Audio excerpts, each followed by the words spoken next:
श्रीराम समर्थ. मनुष्याने प्रपंचात कसे वागावे? खरोखर जगात माझे हित अगर अनहित करणारा जर कोणी असेल तर तो माझा मीच. मी करता ही भावना ठेवली की फळ भोगण्याची इच्छा राहते. मनुष्याला वाटत असते की आपल्याला दुःख होऊ नये, आजारपण येऊ नये, पण तरी सुद्धा आजारपण आणि दुःख तो टाळू शकत नाही.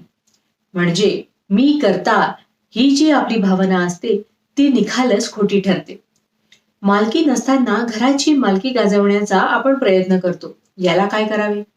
तेव्हा प्रापंचिकात आणि संतात फरक हाच की ते करते पण रामाकडे देतात आणि आम्ही ते आपल्याकडे घेतो.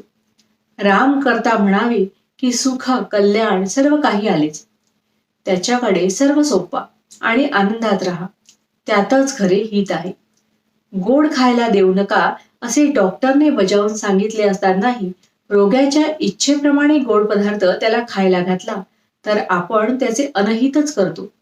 तसे विषयाच्या लालचीने विषयाला बळी पडून आपले अनहित आपणच करून घेत असतो. आजारी माणसाला 3 गोष्टी कराव्या लागतात. एक कुपथ्य टाळणे, दुसरी पथ्य सांभाळणे आणि तिसरी औषध घेणे. तसेच भवरोग्यालाही 3 गोष्टी कराव्या लागतात. एक दुसंगती, अनाचार, मिथ्या भाषण, द्वेष, मत्सर वगैरे अवगुणांचा त्याग करणे.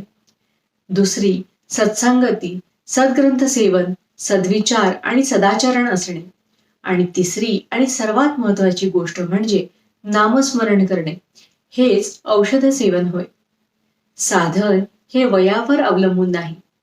मी केव्हा जाणार हे माहीत नाही, तेव्हा वयाने मी मला मोठाच म्हटले पाहिजे. आपण आपल्या जिभेला नामाचा चाळाच लावून घ्यावा. पहिल्याने विसरेल, पण सवयीने आपोआप आठवेल आणि मग भगवंताच्या अस्तित्वाची जाणीव होईल.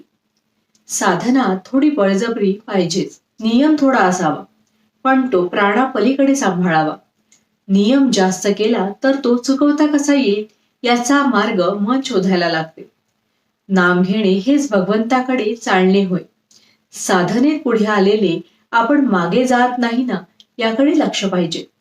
नामाबद्दलची तळमळ कमी व्हायला बाहेरच्या कितीतरी गोष्टी कारण आहेत. रोजचा प्रपंच आहे, व्यवहार आहे, मागच्या आठवणी आहेत, पुढची काळजी आहे. अशात आपले नामस्मरण हट्टाने चालू ठेवले पाहिजे. नामात गोडी उत्पन्न व्हायला नामच घेतले पाहिजे. देवाला अत्यंत प्रिय जर काही असेल तर ते म्हणजे त्याचे नाम. ते घेतल्याने तो आपलासा होय. देव तुम्हाला खात्रीने भेटेल. जसे पाणी गोठल्यावर बर्फ होते तसे नाम घेतल्याने श्रद्धा घट्ट होते. श्रद्धेमुळे देवाला तुम्हाला भेटावेच लागेल. त्रिवेणीचा संगम जर कोणता असेल तर तो म्हणजे देव, भक्त आणि नाम. जिथे देव असेल तिथे भक्त आणि नाम असते, आणि जिथे भक्त असतो तिथे नाम आणि देव असतो. भावार्थ: तुम्ही भगवंताच्या प्रेमाने अगदी भरून जा. आपापसात प्रेम वाढवा. जानकी जीवन स्मरण जय जय राम. महारुद्र हनुमान की जय. समर्थ रामदास स्वामी महाराज की जय. सब संतन की जय. श्री अनंत कोटि ब्रह्मांड नायक राजाधिराज सच्चिदानंद सद्गुरु श्री ब्रह्म चैतन्य महाराज की जय. जय जय रघुवीर समर्थ.